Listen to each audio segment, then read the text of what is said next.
Hey everybody, it's Jonathan Martin here, doing the Week 5 blog. I hope everybody's doing well, and that the pollen is not killing you like it is me. So if I'm a little raspy, please forgive me. I did my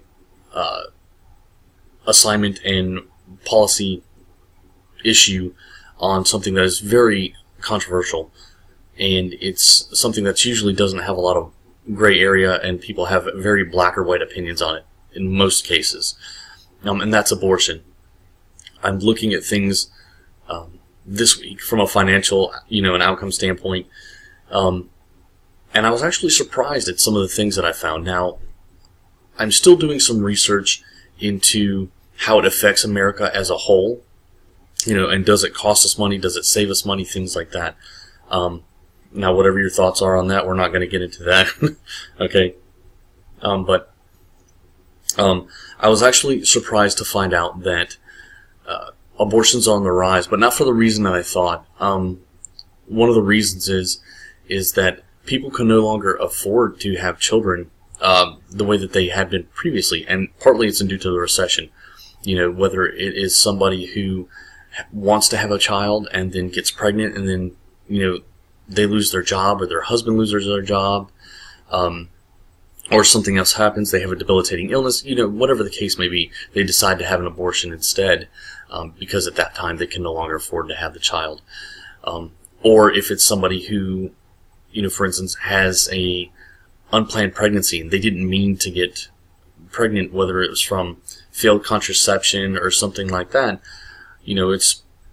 they're deciding, okay, I can't afford this child, that's why I was using protection, and I'm going to go ahead and have this abortion.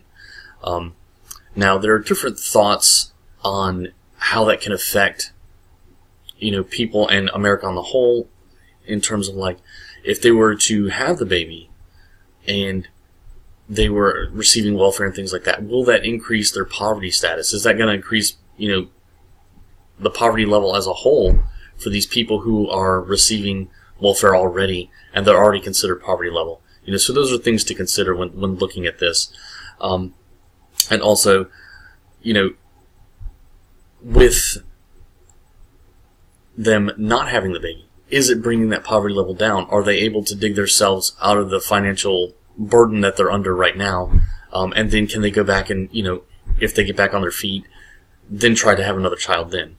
So that's another thing to consider. Now, I was actually really surprised to find all that out, and actually that men are receiving more vasectomies now than they had, in previous years. In terms of how it affects America, I haven't finished my research on that. Now, as a whole, I'm looking at a couple different things now. Now, a lot of different things show usually two sides to the argument, but what I found is they tend to be very drastic. More pro-life organizations and websites that I look at tend to say that it costs Americans, from billions, millions, and trillions of dollars every year or over the course of years. So I'm looking at that and trying to filter through the junk, essentially.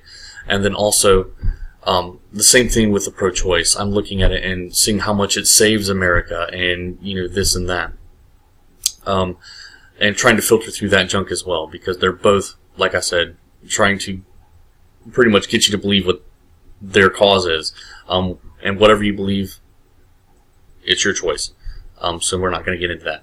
But some of the agencies that you can find online, we're going to start with some pro-life agencies. Some of the ones that I've found that are some of the biggest ones are the National Right to Life.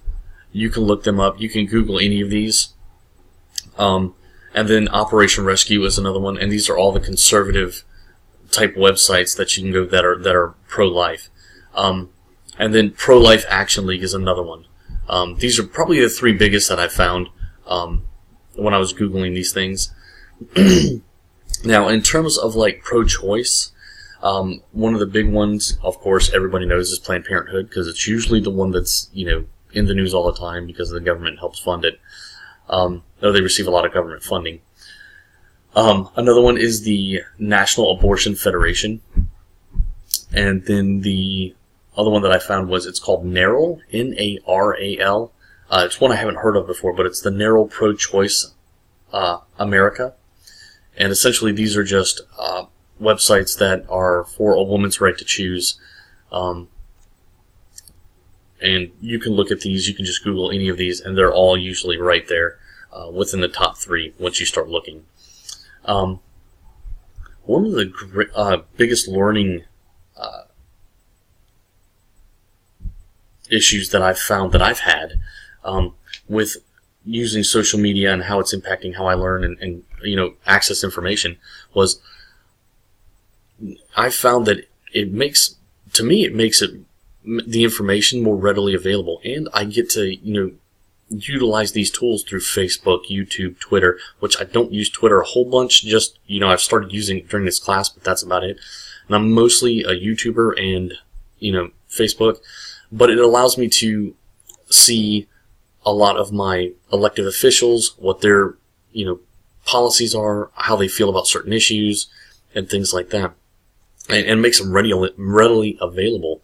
And I can see some of their if I go to YouTube, I can look at some of their videos of some of their debates and discussions about these issues, and then make my own decision from there, which I find extremely helpful. And I like to utilize those two things, Facebook and YouTube. In terms of how I feel about writing the assignment, in increments, each week, I tend to be one of those people who's kind of the nose to the grindstone, push through everything, get through it as fast as you can type of people, or just kind of, grin and bear it and do it. But having it broken up it's kind of nice, because I have 2 kids, and, being able to break things up and not have to do it all in one week, is extremely helpful in my opinion. And I get to actually take the time and look at some of the issues and research it and read over it and, go through my work and make sure that it's accurate and it is reflective of the policy issue that I'm working on. So I do like it, in terms of that.